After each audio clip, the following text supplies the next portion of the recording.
Hello and welcome. My name is Veronica and this is Blockchain Musician Star, the place where we talking with musician from Hive. Today the interview is with Shani, a versatile musician who create awesome music. Enjoy it.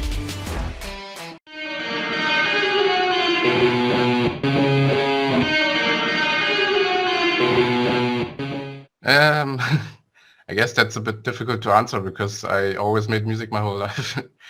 From my earliest childhood, I think, because my father is a musician, so I was always around him and other musicians, and he had the music center in Cologne, and like when he was on concerts, I would go with him as a child. I think one time as a toddler, I was even on the stage, like 2 years or something. I don't know, I don't remember, obviously.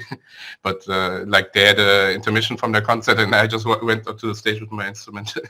So I guess, I don't know. I mean, I played like all kinds of youth concerts in my childhood and youth, and then as I think when I was 15, 16, I started to rap, and then I started to make beats, and then we had a school band which I was part of. And I think the first time on stage was definitely as a child, like with other children as instruments and stuff. But I think with when I was 16, I had the first time on stage when I was with a mic and just rapped, and so it was always like part of my life basically. So it's difficult to say where the career really starts, but yeah, I guess it started very early.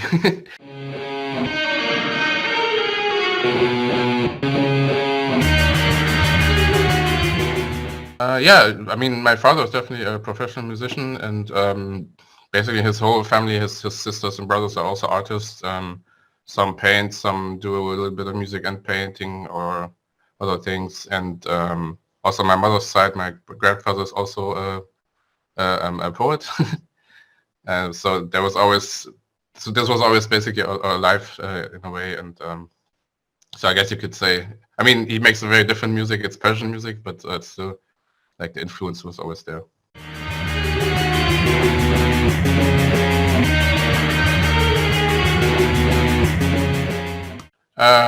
I think the very first was tombak. That's a Persian percussion instrument. It sounds maybe a bit like a djembe, although it's still different. But yeah, basically you hold it on your lap and you play it like this. And that was definitely the first instrument I learned, and then I think later also cello, which I never liked because it was basically forced. But and then later lots of other instruments like a little bit of keyboard, piano, and some other instruments that my father plays, and guitar and everything. But the first one was tombak.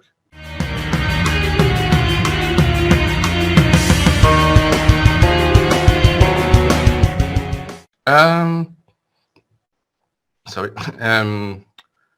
I think it's sometimes different, but most of the time it's basically I just have an idea randomly during my day. I don't know, when I'm in the shower or sitting at home or taking a walk, and I just record it on my phone. I used to do it like as just audio recordings. Then later I had an app that where you can loop things, and since a few years I've been just using Telegram. I just send myself audio messages, and then I describe like what instrument or what vibe that is, and maybe some other information I write there as a message.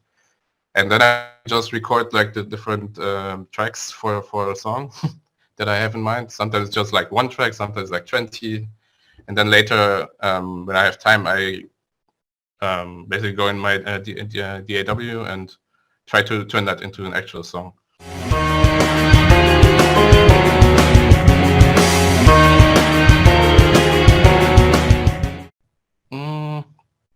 I guess it's, I mean, it definitely evolved over the years also, and it's definitely influenced by the music I like the most myself, obviously. So when I was like a teenager, I listened to a lot of rap and started writing a lot of German rap music. But I was at that time I was also playing instruments and stuff, of course. So it was always, and I was also listening to other music. So my band was more rock and sometimes reggae even. But sometimes I also like brought my rap projects into that band. So that was like maybe that style back then. Then later it became more electronic, especially in my 20s. So like my interest also shifted towards more electronic music. And then when dubstep came around, I was like totally fascinated by it, and And after a while, I thought, hey, but I want to do that too. So I started to do a little bit of that and learn how to do like all the sounds and stuff and the effects. And then same with drum and making a lot of drum bass the last few years because I listened to a lot of drum bass. And or like my recent tracks were more like metal and rock, and that's because I've been listening to a lot of that. So it's always it always evolves over time, and I always had lots of different influences, and I think it just gets richer and richer the more the older you get, basically, because you're exposed to more music and new music, and you just. I think my thing is I just try to mix everything together because I don't like just having one genre or something. I like crossover a lot. I think that's like it's very beneficial. It creates something new, like a child of two genres or three or five or how many genres. And I always like to see that result when you mix those together and see what comes out.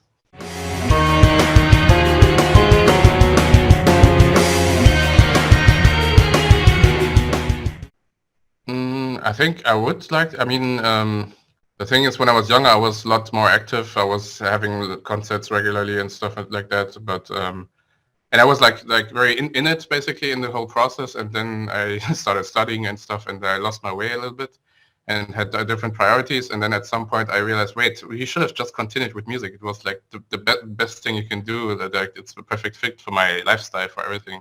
And of course, because I grew up with music. And I kind of regret that a little bit. And then I realized, okay, I have to try to pursue it now, even though I'm older. Now I'm working and have responsibilities and stuff like that. But yeah, I would definitely like to, if I could, I don't know if it's possible, but I'll try and definitely for a few years to make it my, maybe eventually my main job. That would be awesome because I would like to just make music and get paid for what I love, obviously. But even if it's just a little bit on the side, that would be nice just to, basically the money would allow me to spend more time on music because right now, obviously I'm working full my main job, which means I have less time and energy for music. So I always have to balance it and stuff like that. But if music was my main job, then I could like focus 100% on it, like I did in a few months when I didn't work, and I really loved that that kind of life when everything you do is just music, and every day is basically around music.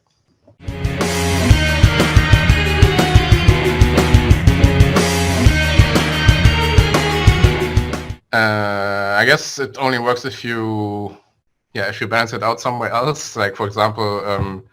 And I think it was 2020 when I started making more music. And I think one thing that happened very quickly is I played less video games than I played before. Basically, making music took over the spot of video games in my life, like the passion or the fun or whatever it is, the free time basically.